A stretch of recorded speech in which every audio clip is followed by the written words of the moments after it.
ini. Kita akan melihat bagaimana kuasa, kekuatan dosa itu. Tapi lebih daripada kekuatan dosa, kita melihat kita memiliki seorang hakim yang adil. Yang akan melihat segala ketidakkudusan ini. Dan akan mengakhirinya. Nah, sementara saya mempersiapkan pelajaran ini, saya memiliki satu statistik yang menarik yang ditulis oleh Gary Newman ya dalam bukunya The Truth About Cheating. The Truth About Cheating, dia katakan ini, dinyatakan ya, hampir 70 pria yang berselingkuh, 70% pria. Jadi dari 10 pria, dari 10 pria yang berselingkuh, 7 ya, 7 yang berselingkuh, 7 orang itu berpikir ya bahwa mereka tidak akan pernah melakukan hal seperti itu. Ya, itulah ya. Jadi pikirannya itu bahwa mereka tidak akan pernah berselingkuh. 7 orang dari 10 orang yang berselingkuh, 7 orang berpikir mereka itu merasa kuat dalam dalam kehidupan apa ya? Misalnya kehidupan kerohanian mereka. Nah, kenapa saya akan membawa ini untuk melihat bahwa dosa itu begitu apa ya? Begitu hebat merajalela dalam dunia ini. Dan kita pada saat kita melihat dosa tersebut, kita bisa melihat kejahatan-kejahatan yang terjadi yang diakibatkan oleh dosa tersebut. Dan kita berpikir tentang orang lain yang mungkin berbuat dosa dan lain sebagainya. Tetapi seringkali kita harus berhati-hati. Kita harus berhati-hati bahwa kita sendiri dapat melakukan hal tersebut.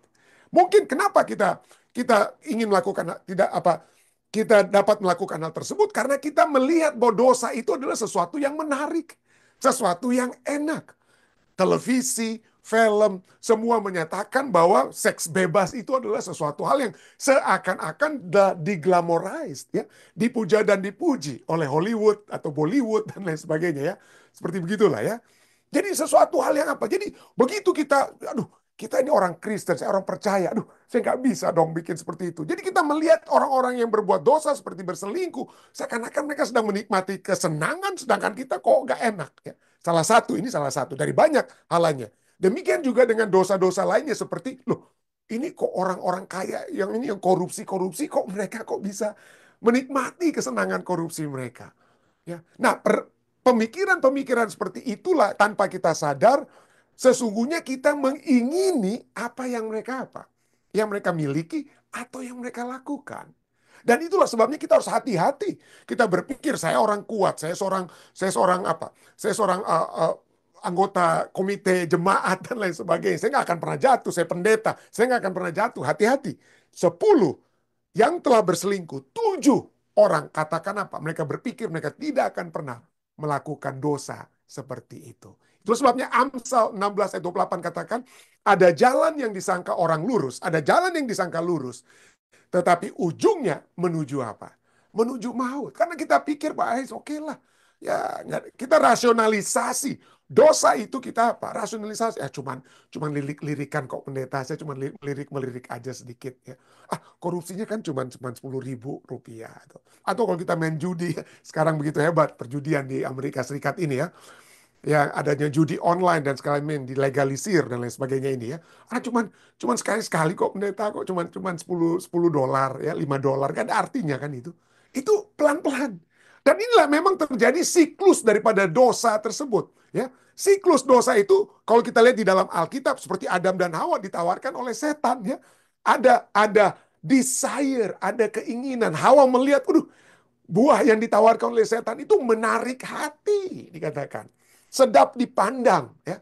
Menarik hati, sedap dipandang, ya. Ada keinginan, ada desire. Misalnya saat ini mungkin ada kemarahan yang kita keinginan untuk marah, balas dendam, ada kedengkian, ada keserakahan, ada nafsu yang kemudian mulai tumbuh apa? Setan buat sampai itu tumbuh subur.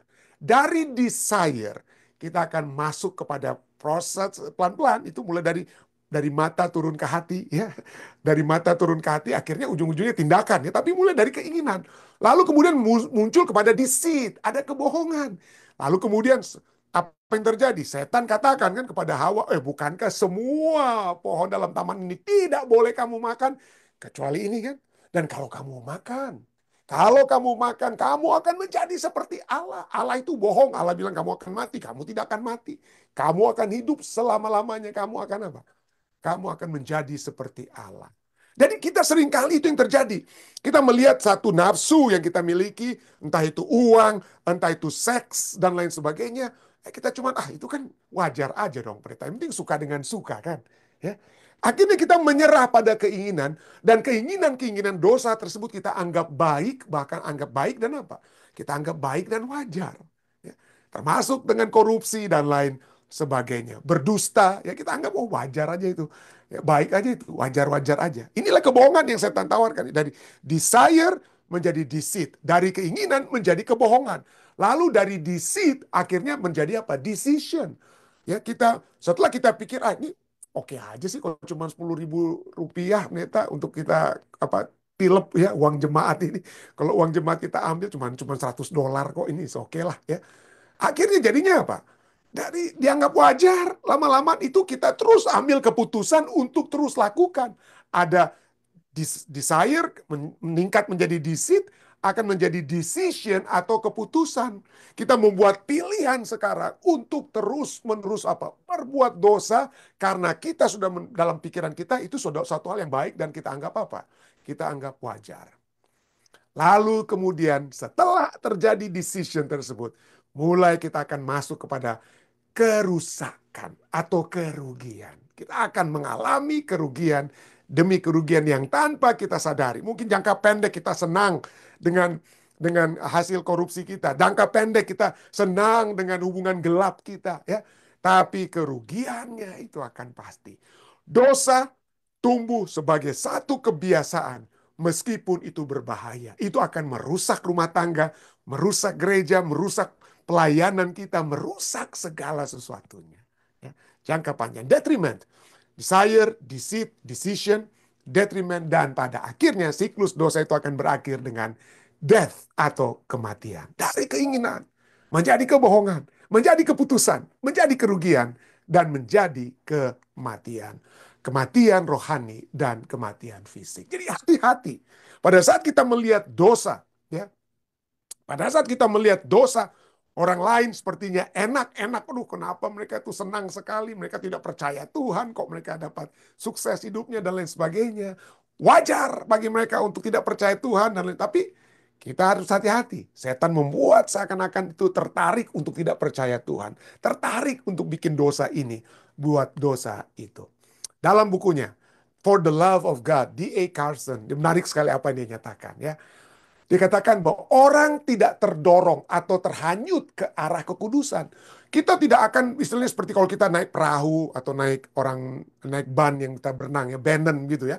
Kita seringkali di laut itu tiba-tiba kalau kita lagi santai-santai, kita tidak tanpa sadar kita sedang dihanyutkan oleh arus pasang atau apa ya. Tanpa kita sadar kita bisa di tempat yang jauh dari pantai. Entah itu melalui di perahu kita apa ya, di kayak kita seringkali terdorong, terhanyutnya. Nah, kita tidak akan terdorong pelan-pelan ke arah kekudusan, tidak. Kekudusan, kalau kita mencari kesucian, kekudusan itu kerja keras, saudara. Kerja keras. Kenapa? Karena sifat alami manusia kita itu adalah untuk berdosa. Keinginan daging kita adalah untuk berdosa. Jadi kita itu kalau mau dihanyut, bukan dihanyutkan kepada surga, kepada kekudusan, tapi keduniawian. Itulah arus kita itu adalah dari segi apa? Dari segi DNA kita, dari sononya kita itu kita akan apa? Manusia yang berdosa. Ya. Jadi menurut D.A. Carson dikatakan, orang manusia tidak terdorong ke arah kekudusan. Terlepas dari usaha kasih karunia Allah ya untuk mendorong, untuk menarik kita, orang tidak tertarik pada kesalehan. Kita tidak tertarik pada kesalehan. Kita tidak tertarik pada doa. Kita tidak tertarik pada ketaatan, pada kitab suci, pada iman, dan kegembiraan di dalam Tuhan. Coba kita lihat. Siapa di antara Anda yang bilang, wah kegembiraan saya itu biar berjam-jam itu buka-buka Alkitab. Wah kalau buka-buka Facebook dengan reel dan lain sebagainya, lebih kita buka itu daripada firman Tuhan kan. Jadi itulah, kita lebih terdorong ke arah keduniawian, bukan kekudusan. Ya. Ya. Jadi kita tidak tertarik untuk bersaleh, doa, ketaatan pada kitab suci, iman, dan kegembiraan dalam Tuhan. Itu menurut D.A. Carson, dan saya percaya ya apa yang dia katakan ya. We drift, dia katakan. We drift toward compromise and call it tolerance. Kita semua terhanyut ke arah kompromi, dan pada saat kita berkompromi, kita merasionalisasikan kompromi tersebut, kita katakan, kita bukan berkompromi pendeta, kita sedang bertoleransi. We drift toward compromise and call it tolerance. We drift toward disobedience. Kita hanyut ke arah pembangkangan, ya, ketidakpenurutan, dan menyebutnya kita tidak menurut, ya kita bilang, oh enggak, saya kan hidup bebas, ya. Saya sudah bebas dalam Tuhan Yesus, makanya saya bisa buat apa saja yang saya mau buat. Padahal Tuhan bilang, jangan, hati-hati, itu berbahaya bagi kehidupan rohanimu, berbahaya bagi kesehatanmu. Tapi bagi kita, kan kita sudah dibebaskan oleh darah Kristus. Bebas dong kalau saya mau minum, mau makan, mau bikin apa saja yang saya mau buat. Itu kan kebebasan Kristen. Dan itulah ya, we drift toward disobedience and call it freedom. We drift toward superstition and call it faith. Kita hanyut ke arah tahayul, kita berdoa mistik-mistik, mistisism dan lain sebagainya, ya, superstition ya. Dan kita panggil itu sebagai apa? Iman. Kita sedang apa? Menyebutnya iman. Padahal kita sedang apa? Mempraktekkan yoga dan lain sebagainya yang merupakan apa? A New Age movement dan lain sebagainya tersebut. Dan dia kemudian katakan, we drift toward compromise and call it, kita sudah tadi ya, kita sudah baca. Dan berikut ini dikatakan, we cherish the indiscipline of lost control and call it relaxation.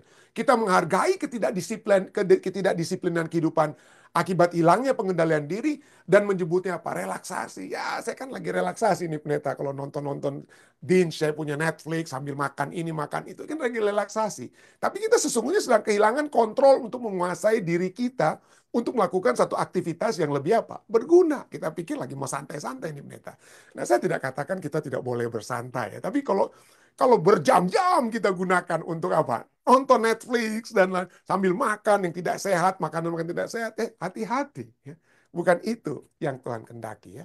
We slouch toward prayerlessness. Kita merosot ke arah kurangnya doa dan menipu diri kita sendiri dengan berpikir bahwa kita telah lolos dari legalisme. Ya. Kita tidak berdoa, tapi kita pikir orang-orang yang berdoa, orang yang masuk gereja itu legalisme itu. Jadi ada begitu banyak rasionalisasi kita untuk tidak menurut, dengan kata lain. We slide toward godlessness. Kita tergerak ke arah ketidakbertuhanan, tidak ada Tuhan. Dan meyakinkan diri kita sendiri bahwa kita telah terbebas. Kita telah bebas. Jadi inilah yang menjadi masalah dalam dunia saat ini. Kita terhanyut dengan apa? Dengan dosa tersebut. Ya. Karena adanya rasionalisasi yang kita buat yang tidak lagi sesuai dengan firman Tuhan. Yang tidak sesuai dengan kehendak Tuhan. Tapi kita coba untuk benarkan. Kita coba untuk benarkan. Terus sebabnya Ibrani 2 ayat 11 katakan, karena itu harus lebih teliti kita memperhatikan apa yang telah kita dengar. Jadi iman, ya, iman ataupun kerohanian, kekudusan itu adalah sesuatu yang harus kita secara intentional, secara sengaja kita terus harus usahakan. Harus latih tubuh kita yang maunya duniawi untuk masuk kepada hal-hal yang surgawi. Ya. Bagaimana memperhatikan apa yang telah kita dengar supaya kita jangan hanyut di bawah arus. Kalau tidak, kita bersumber kepada firman Tuhan. Hanya melihat pemikiran kita yang kita pikir baik, tapi ujungnya menuju maut, maka kita akan terlena, terkesima dengan dosa-dosa yang dilakukan oleh umat-umat manusia. Dan kita berpikir, kenapa kita tidak turut serta ya dalam hal tersebut. Firman Tuhan katakan kita harus selalu berjaga-jaga. Kenapa? Karena iblis itu bagaikan seperti singa yang mengaum-ngaum menurut 1 Petrus 5 ayat 8. Seperti singa yang mengaum-ngaum mencari orang yang dapat ditelannya. Sadar. Kita harus sadar ya bahwa dosa yang kita sedang mulai kita ada desire, ada hasrat untuk seperti orang dunia ya, untuk kita ikuti, untuk kita turuti dosa tersebut. Hati-hati, sadar dan berjaga-jaga karena itu iblis ya. Firman Tuhan selalu katakan, jangan tidur seperti orang lain. 1 Tesalonika 5 ayat 6. Jangan tidur seperti orang lain, tetapi berjaga-jaga dan sadar ya. Berjaga-jaga dan sadar. Yesus Kristus sendiri menyatakan, karena itu berjaga-jagalah, sebab kamu tidak tahu pada hari di mana Tuhanmu datang. Ya. Seringkali kita memiliki satu kehidupan yang tidak sadar, tidak berjaga-jaga. Dan pada saat kita tidak siap, tidak berjaga-jaga, seringkali kita tergelincir. Seringkali kita tergelincir. Dan inilah yang dialami oleh pemazmur dalam Mazmur 73. 70 ya. Mazmur 73 ayat 2 itu yang dikatakan. Tetapi aku dikatakan. Nah, pembukaannya dari Mazmur 73. Tadi kita ayatnya yang berapa kita sudah baca tadi ya. Dikatakan, tetapi aku sedikit lagi maka kakiku terpeleset. Hampir aku apa? Terpeleset masuk ke dalam jurang dosa ya. Lumpur dosa. Nyaris aku tergelincir. Nah, kenapa dia tuliskan dia itu nyaris tergelincir? Ya. Kenapa dia menyatakan hal ini dalam Mazmur 73:2? Karena ini ayat 3, sekarang kita baca Mazmur 73 ayat 3 sampai 5, inilah yang menjadi apa perasaan hatinya yang dia ungkapkan sampai dia hampir tergelincir, hampir jatuh ya. Kenapa dia hampir jatuh? Sebab aku cemburu, dia katakan. Aku cemburu kepada pembual-pembual. Kalau aku melihat kemujuran orang-orang fasik. Sebab kesakitan tidak ada pada mereka. Sehat dan gemuk tubuh mereka. Mereka tidak mengalami kesusahan manusia. Dan mereka tidak kena tulah seperti orang lain. Dan kalau Anda baca terus ayat selanjutnya dikatakan mereka kok senang-senang terus. Ya. Sepertinya selama-lamanya kesenangan mereka. Jadi pada saat kita melihat orang lain seperti senang-senang, sesungguhnya kesenangan di dalam dosa, di dalam bukan kekudusan, seringkali itu dapat menimbulkan iri hati kita. Dapat menimbulkan iri hati kita. Tapi seperti pengajaran tadi, kita diminta untuk sadar. Sadar dan berjaga-jaga. Sadar dan berjaga-jaga bahwa yang dialami oleh orang-orang fasik, orang-orang berdosa, kesenangan-kesenangan yang berdosa mereka yang mereka alami, jangan kita cemburui. Ya. Jangan hanya kita cemburui. Kalau kita cemburu, seringkali kita cemburu karena kita ingin kan. Kita cemburu, ya, saya cemburu orang lain memiliki sesuatu, saya cemburu. Karena saya ingin yang mereka miliki. Dan firman Tuhan katakan jangan cemburu. Ya. Jangan mencemburui apa yang mereka miliki, apa yang mereka lakukan, kefasikan mereka, keberdosaan mereka, harta mereka, dan tindakan-tindakan dosa mereka. Jangan cemburu. Jadi bagaimana obatnya? Bagaimana obat solusi terhadap kecemburuan atau keraguan, kok Tuhan ini nggak buat sesuatu kepada orang jahat-jahat tersebut yang sehat-sehat dan gemuk seperti selama-lamanya mereka sehat dan gemuk ya. Ini dia. Di dalam Fatsal yang sama, Mazmur 73, diberikanlah jawaban. Ada 4 jawaban. 4 jawaban. Supaya kita tidak mencemburui keberdosaan dan mencintai kekudusan. Tidak mencemburui orang berdosa yang seakan-akan senang-senang. Istilahnya ya. Dengan keduniawian dan keberdosaan mereka. Yang pertama, cari tempat kudus Allah. Cari firman Allah. Tempat kudus Allah itu juga tempat di mana firman Allah itu apa? Keluar, menyatakan pengampunan dan lain sebagainya ya. Mazmur 17 ayat 16 dan 17 katakan. Tetapi ketika aku bermaksud untuk mengetahui, kenapa orang-orang fasik ini kok senang-senang hidupnya, orang berdosa kok enak hidupnya. Ketika aku bermaksud untuk mengetahuinya, hal itu menjadi kesulitan di mataku. Aku tidak dapat tahu. Sampai kapan dia tidak bisa tahu? Sampai aku masuk ke dalam tempat kudus Allah dan memperhatikan kesudahan mereka. Pada saat dia memperhatikan dengan mata duniawinya sebagai seorang manusia, pemazmur si Asaf ini ya, dia melihat kesenangan orang kafir itu tidak berkesudahan. Tetapi begitu dia melihat firman Tuhan, melihat tempat kudus Allah, melihat adanya hakim yang akan mengadili, hakim yang adil yang akan menghakimi, maka dia memperhatikan, dia mengetahui bahwa kesenangan mereka itu tidak akan untuk selama-lamanya. Akan ada kesudahan bagi mereka. Bagaimana dia bisa mengetahuinya? Bagaimana dia bisa melihat perspektif yang berbeda? Pada saat dia berada atau mencari jawaban kudus dari Allah yang Maha Kudus. Melalui, kalau di sini dari konteks Mazmur 73, masuk ke dalam tempat kudus Allah. Bagi kita saat ini, tempat kudus Allah itu juga dapat kita lihat firman Allah yang kudus. Itu yang pertama. Yang kedua, yang terjadi adalah kita harus sadar diri kita. Sadar terhadap siapa diri kita ini sendiri. Bukan hanya sadar diri, tapi sabar terhadap rencana Allah. Oke, mereka masih senang-senang. Mereka masih bersuka cita dengan keduniawian, dengan kemaksiatan dan lain sebagainya. Mereka sedang nikmati sementara saat ini. Tetapi rencana Allah itu sudah pasti. Mazmur 73 ayat 18 sampai 22 katakan, sesungguhnya di tempat-tempat licin kau taruh mereka. Kita yang hampir jatuh, tapi kita tidak jatuh ya. Pemazmur katakan, aku hampir tergelincir, tapi aku tidak jatuh. Tapi sesungguhnya yang akan jatuh itu adalah orang-orang jahat tersebut. Orang jahat yang gemuk dan senang-senang dengan keduniawian mereka. Sesungguhnya di tempat-tempat licin, kau taruh mereka.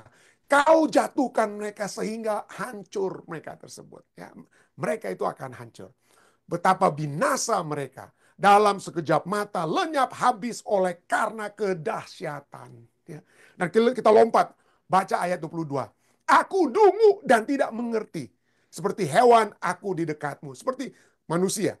Hewan itu tentunya tidak memiliki pemahaman, pemikiran seperti manusia. Ya. Dan kita, pemazmur ini katakan, aku ini seperti hewan yang bodoh. Yang nggak tahu apa-apa dibandingkan dengan Allahku. Ya. Aku dungu dan tidak mengerti. Kenapa kita seringkali dungu dan tidak mengerti? Karena kita melihat orang-orang lain yang berdosa, yang senang-senang, yang membuat kejahatan terhadap kita, yang berbuat kejahatan, tapi kenapa mereka senang-senang? Kita dungunya karena kita pikir mereka sedang senang-senang. Tidak, sesungguhnya mereka sedang apa? Tergelincir. Sesungguhnya mereka sedang jatuh. Dan sesungguhnya mereka kalau tidak bertobat, mereka sedang berada dalam kehancuran. Proses kehancuran. Itulah yang harus kita lihat. Kita harus melihat dari sudut pandang firman Allah yang kudus. Yang menyatakan tentang bagaimana keadaan orang-orang yang berdosa tersebut. Jadi tapi dia sadar, aku ini hewan di dekatmu. Aku ini seperti tidak memiliki pemikiran apa-apa terhadapmu. Jadi kita harus sadar diri. Dan sabar, sadar dan sabar ya, terhadap rencana Allah. Itu poin kedua. Poin ketiga, kita harus tangkap tangan Tuhan. Artinya kita harus berjalan bersama dengan Tuhan. Menuruti Tuhan. Ya. Menuruti Tuhan. Ayat 23 dan 24 dari Mazmur 73 katakan. Tetapi aku tetap di dekatmu. Engkau memegang tangan kananku. Dengan nasihatmu. Ya, nasihatmu firman Tuhan ya. Dengan nasihatmu engkau menuntun aku. Dan kemudian engkau mengangkat aku ke dalam kemuliaan. Ya. Gak perlu kita berpikir, aduh kenapa kita ini kok menderita nggak kaya seperti Elon Musk ya, Jeff Bezos dan lain sebagainya. Ya, saya tidak katakan mereka akan hancur dan tidak ya. Tapi poinnya adalah kita nggak perlu cemburu. Ya. Kita nggak perlu cemburu, nggak perlu sakit hati. Kok orang lain bisa lebih orang yang korupsi, berkolusi dan lain sebagainya. Kok mereka yang dapat posisi tinggi dan lain sebagainya. Mereka yang seperti senang-senang. The point is, how long? Berapa lama mereka akan senang-senang? Berapa lama orang yang kita cemburui karena kecurangannya berpolitik di organisasi dan dia sekarang yang jadi pimpinan dan lain sebagainya. Berapa lama dia mau jadi pimpinan? Ya. Berapa lama? Berapa lama dia mau pegang uang tersebut? Dan apakah Anda yakin dia betul-betul senang, bahagia dengan posisinya, dengan uangnya? Belum tentu. Ya. Belum tentu. Tapi biarlah kita menangkap tangan Tuhan. Artinya kita percaya kepada Tuhan, menuruti kehendak Tuhan. Walaupun kita tidak melihat jawaban kenapa kita menderita, orang jahat tidak menderita, tapi kita tetap menangkap tangan Tuhan, berjalan bersama-sama dengan Tuhan, dan menuruti kehendak Tuhan dalam kehidupan kita. Dan yang terakhir, dapatkan kembali kegembiraan di hadirat Tuhan. Pada mulanya di awal Mazmur 73 kita lihat bagaimana dia menangis seakan-akan, aduh lebih baik aku nggak jadi orang benar lah. Tuhan kenapa ini orang jahat nih kok enak-enak aja hidupnya. Gembira-gembira sekali mereka hidupnya. Sedangkan saya tidak memiliki kegembiraan dengan kata lain. Tapi setelah dia menyadari siapa dirinya dan mau memegang tangan Tuhan, mendengar firman Tuhan, dia masuk ke tempat kudus Allah, maka dia mendapatkan kembali kegembiraan saat dia berada di hadirat Allah. Mazmur 73 ayat 25-28 katakan, siapa gerangan ada padaku di sorga selain engkau? Selain engkau tidak ada yang kuingini di bumi. Tadinya dia mengingini, dia cemburu, dia mengingini kemakmuran orang-orang jahat. Ya, tapi sekarang setelah dia melihat firman Tuhan, setelah dia melihat dari kacamata surga, dia katakan selain engkau tidak ada yang kuingini di bumi. Bukan harta, bukan posisi, bukan seks, daya tarik seksual dan lain sebagainya. Bukan. Tidak ada yang kuingini di bumi. Sekalipun dagingku dan hatiku habis lenyap, gunung batuku dan bagianku tetaplah Allah selama-lamanya. Aku suka dekat pada Allah. Aku menaruh tempat perlindunganku pada Tuhan Allah, supaya dapat menceritakan segala pekerjaannya. Saya berharap dan berdoa. Inilah yang membawa kita untuk terhanyut bukan ke arah ketidakkudusan, keduniawian, bukan. Janganlah kita dihanyutkan ke arah keduniawian. Biarlah kita dihanyutkan ke arah surga, ke arah hadirat Allah. Dan kita dapat terus-menerus bergembira ya pada saat kita bersekutu dalam dalam pembelajaran firman Tuhan. Pada saat kita dikuatkan dengan firman Tuhan, itu membawa apa? Kegembiraan ya, membawa sukacita bagi kita. Karena Allah lah yang satu-satunya kita ingini. Kiranya ini dapat menjadi keinginan kita semua, bukan hanya keinginan pemazmur di Mazmur Fatsal 73. Saya bawa ini dalam nama Yesus.